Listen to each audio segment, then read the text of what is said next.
Welcome to Building People, Companies, and Careers, brought to you by AccruePartners. I'm Amy Pack. And I'm Patty Comer. We're your host on this journey through the vibrant business landscape in the Queen City.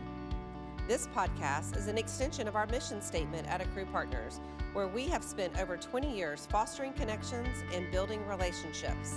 Whether you're a client, candidate, or business influencer in Charlotte, this podcast is for you. We are immensely grateful for your support throughout our journey, and now through this podcast, we're excited to share the stories that have defined our path. So let's dive in. Let's do it. Welcome back to Building People, Companies, and Careers, brought to you by AccruePartners. I'm your host, Amy Pack. AccruePartners is a workforce solutions provider partnering with organizations to identify talent during times of growth, change, and transformation. This episode is for you if you are someone who is looking to protect and accelerate the growth of your talent. Today, I'm joined by Christopher Braswell, EVP of HR Advisory Solutions here at AccruePartners. Chris leads this practice, which is centered around leadership, onboarding, integration, and effectiveness. Welcome, Chris. Thank you for having me. Thank you. So, Chris, I'd like to start off, and maybe you can share with the audience today a little bit about your background and what it is about your passion around leadership, effectiveness, onboarding, and integration. Wow. So I'm afraid to say I've been in this space now for over 30 years. It's kind of scary to think that, but I've been working with companies and individuals and helping individuals along their career paths and helping them with career decisions and job changes, helping organizations with talent pipelining and workforce development. And one of the key things about that is helping them finding the right talent and helping that talent integrate and get on board. I mean, those are critical to the success of any new hire. So I'm passionate about it, helping individuals land and helping them be successful when they get there. Right. So that's a great segue right into talking about the HR advisory services. That HR is not just HR, but it has a critical business impact in the talent that they bring into an organization. So let's start off with why do leadership transitions break down so often the first, call it 6 to 9 months, and how does a structured integration program really impact that or make a difference? That's a good question. I mean, from my experience, most leadership new hire transitions break down from a lack of structured onboarding. Onboarding is usually very task oriented, and it leaves out some of the key components of cultural integration, understanding clarity, understanding behavioral norms. So without those pieces there, it leaves someone to have to figure those out in their first 6 to 9 months, and that can be challenging. One of the things that we've done for our executive placements is to help those leaders with that data. We give them behavioral assessments. We understand the culture of the organization, and we align them, and we help bridge the gaps. Yeah. So that's kind of the pieces that are missing usually, and how it is important, why it is important for organizations to do it. Yeah. So do you feel that both the leader and the talent that is onboarding, when they're first introduced to this, what do you feel that their perception is, or reception, I should say? No, I think that from our client partners, they're excited about it. I mean, I think most HR leaders and most hiring managers, they've got good intentions. I mean, they want that person to be successful. They understand how difficult and how hard it was to find that talent pipeline through us. They understand the difficulties of getting them on board. But when they get on board, I think time constraints and priorities and other things get in the way. And I think sometimes is literally they just don't have the details of a structured program. So I think they're really excited about it. And I think the new hires are excited about it as well, from those that we've talked to, because they like to get the data up front. As I like to say when we're talking to new leaders, we want you to walk in eyes wide open. We want you to understand and know what the cultural norms are, know what how to navigate some of those cultural pitfalls. So any data that can help support them transitioning in, most new leaders are excited about that data. Yeah, well, the leader, like you said, everybody's invested a lot of time Absolutely. in the process, and you want to ensure a positive outcome. And so this helps wrap a structure around it. Absolutely. So share with us, what's the difference between a traditional executive onboarding program and true leadership integration, And does that distinction really matter?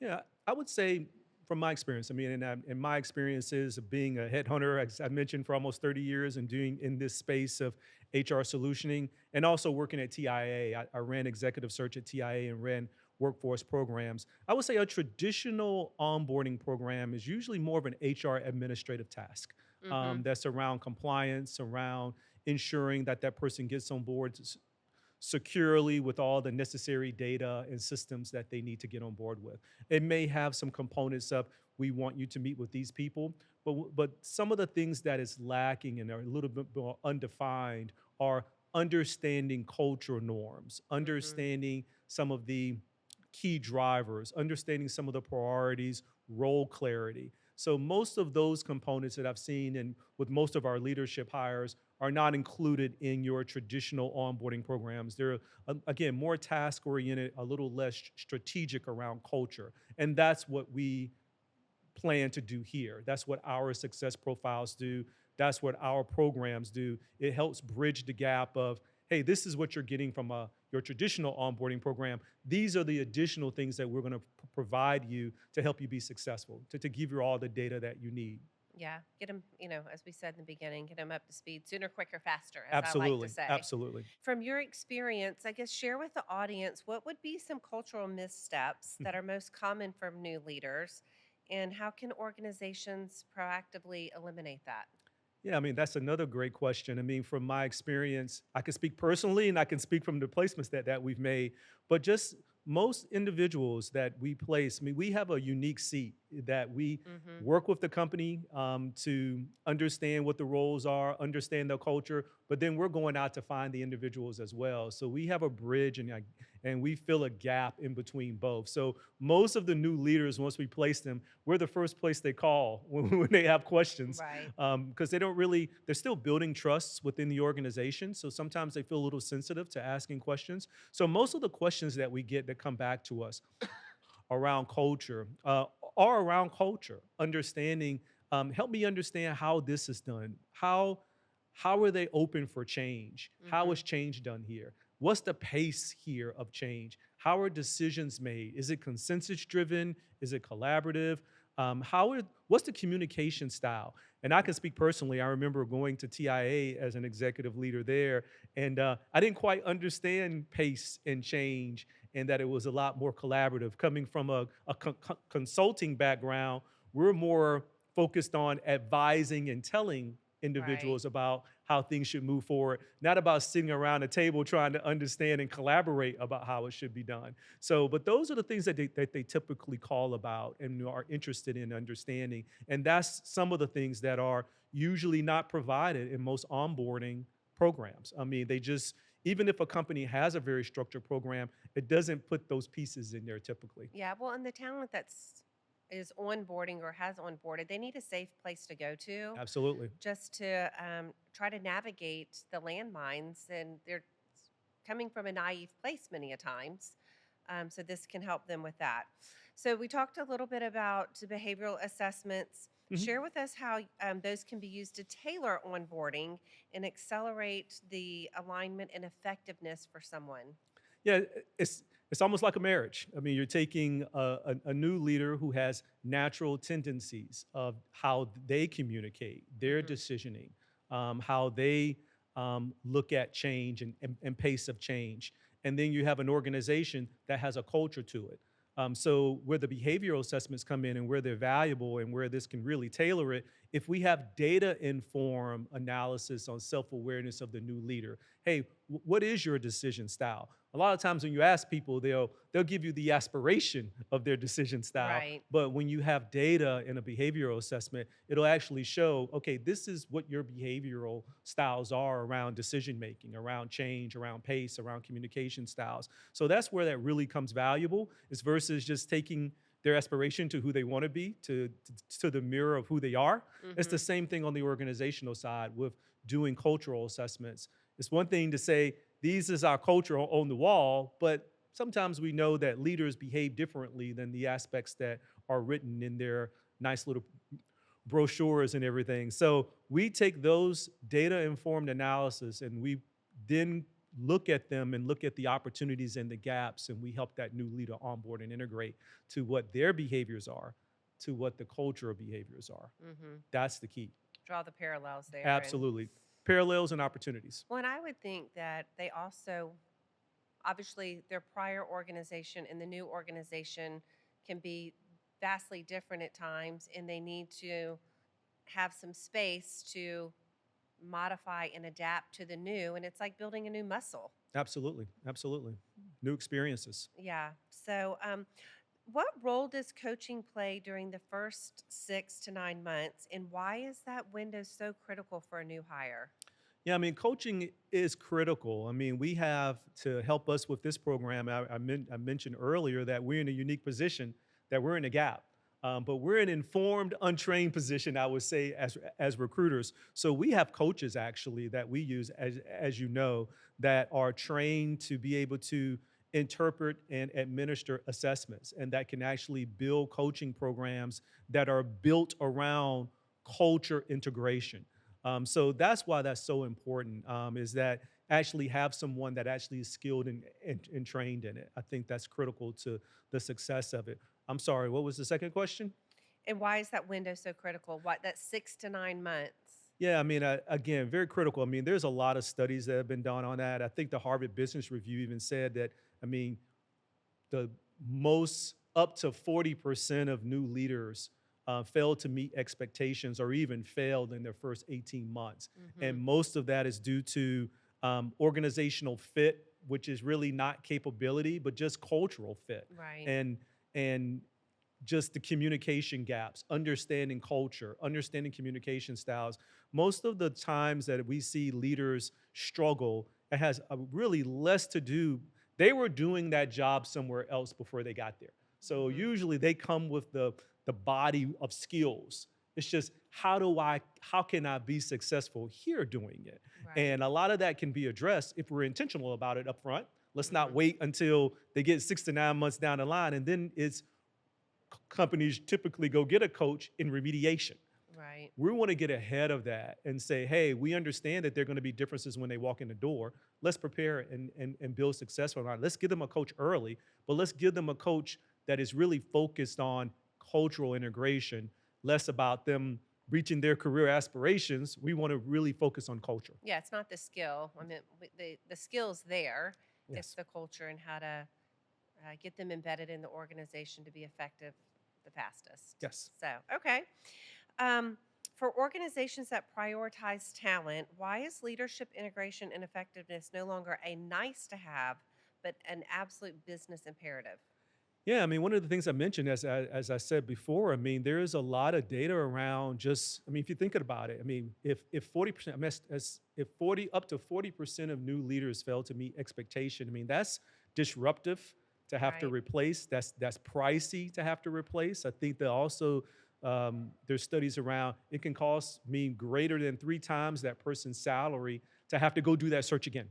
And then all the things that they started and the initiatives that were paused when you have to make a leadership change. So it's definitely a business initiative, and it's an imperative because the cost of making that hiring failure are significant. And really, the answer is it's just being intentional about ensuring that they are onboarded in a way that is around ensuring that they are integrating with culture and have the right foundations of data. So yeah, I mean, I think it's definitely business critical. Again, it can be expensive and it can be extremely disruptive. It can be expensive, but the alternative can be even more expensive. Absolutely, absolutely. So I guess that brings me to another question. Obviously, ideal would be to start this at the time of onboarding. Mhm. But say someone misses that window, when is it, you don't want to say too late to start this, but if you miss that initial window, what does that timing look like that is still ideal and business imperative? Another very good question. I see you were prepared. Another good question. Ideal is to start it before they start. So when you've got a new leader, they've signed an offer letter. So that window of time, that grace period, either that 2 to 4 weeks before they start, is to start with that work then. I mean, that's when we started with our programs. We start early by giving them what we call a success profile that details the key stakeholder maps, the priorities, role clarification, making sure they understand what they're walking into, and also giving them assessments. So they say, hey, this is how you're showing up. We give that to every new leader start. So they know before they're going in. But to answer your question, when is it too late? It's never really too late. I think onboarding lasts. I mean, I think anytime within the first 3 months is good Hmm. because they're still onboarding theoretically for the first 6 months or so. So I think anytime in that 0 to 90 days is still good to do this because you're still trying to help them be successful. The whole goal here is to build the foundations for success and retention. So anytime you can do this within their early months of being there, it it can only benefit for later. I mean, this Hmm. is whenever you're making a leadership hire, you're hoping that that person stays. Right. So we're trying to help. While we can't ensure retention, we can definitely take steps to help address the aspects that are barriers to retention. Hmm. One of those is, hey, they just could never, they just weren't, and usually what we hear is they just weren't a good fit. Those are all things that can be addressed. Right. So. Right. So, one final question. How does this work with, complement, or in addition to an organization that has their own coaches Mhm. or they provide coaching internally to the organization? Where does this fit into that puzzle? Another good question. It doesn't replace their coaches. I mean, personal coaches and organizations that have leadership coaches, those coaches are focused on, to me, something totally different. It's usually about that individual and their aspirations and addressing things that, if it's a personal coach that they brought with them, it's usually addressing their career aspirations and maybe some personal aspects of their life. If it's an internal coach that's been assigned by the organization, it's usually something similar. It's Hmm. addressing some things that may have come up in that person's background. Where this is different, this is focused on culture integration. Hmm. It's less about your aspirations and some of the gaps. It's really about looking at this is the culture and behaviors of the organization. These are your behaviors. Hmm. Where are the gaps and opportunities, and let's address those so you can be successful. So I would say they can definitely keep their coach. Yeah. This is not in replacement of your coach. As a matter of fact, I would say it is not a conflict at all because Hmm. it's not addressing your career Yeah. aspirations. So you got one addressing career, one addressing culture and fit, and then navigating Absolutely. what I'm going to call navigating the landmines. Absolutely. That's a good point. That's a good description. Yeah. So I think for our listeners, you've given a great overview of really what the onboarding integration and effectiveness should look like so that they are impacting and allowing their new leaders to be as effective and impactful as possible on the organization so that they can reap the rewards of the search of finding the candidate and get them integrated into the organization to drive, Hit the ground faster. hit the ground faster. There you go. Get points on the board. All right, so let's move into the rapid fire questions. Uh-oh. Okay. And these are always the fun ones. It kind of tells everybody a little bit about you personally, but I guess when you think about Charlotte and all the places you've worked and you lived, what would be your favorite restaurant place to eat that you visit most often? Wow. Most often, I would say for lunch, because that's where I visit most often. I go to Kava almost every day. I know somebody else that does that too. So that's my favorite. Is right one, not probably less than 10 minutes away from the office. So they see me almost every day. Yeah. Okay. So you're not doing the DoorDash thing. No, no, I don't. I don't DoorDash. I don't trust DoorDash. I don't know why. Yeah, So I hear you. What is your first career memory? wow. So my first job out of school, I worked for Coopers and Light was Price Waterhouse Coopers today. And my first client I was assigned to was Sunoco Products Company in Hartsville, South Wow. Carolina. Yeah. And they're still around. And they're still around. And I remember driving down to Hartsville multiple times a year. And Hartsville, I don't know what's in Hartsville now because I haven't been in a long time. So this is no gripe against Hartsville. But at that time, there were not many hotels. We stayed in the Landmark Inn, no inn, and we ate at Shoney's for lunch and dinner every day that we were there on the Oh, audit. So wow. those are just memories. Those are great memories. But yeah, it's just going to Hartsville and spending months of time in Hartsville, South Carolina. Yeah, that's great. And Sunoco is a client, Yes. and they have an office in Charlotte now. They're I wish they would have had an office in Charlotte when I was driving down to Hartsville. Yeah, exactly. So, looking back on your career, what advice do you wish that you had been given when you first started your career? Wow. I think the biggest thing and I say for me, and I'll apply this to early career professionals because we end up talking to a lot of them, is um, chill out. It's going to be okay. Like that And one. yeah, and I think that relates to there's a lot of self-induced stress, sometimes self-induced, sometimes stress around just your career trajectory. Hmm. What are you going to do? How are you going to do it? How are you going to succeed here? Where are you going to be? Who are you going to be? And that puts a lot of stress on young professionals. Hmm. And what I share when I talk to young professionals is that careers are not linear.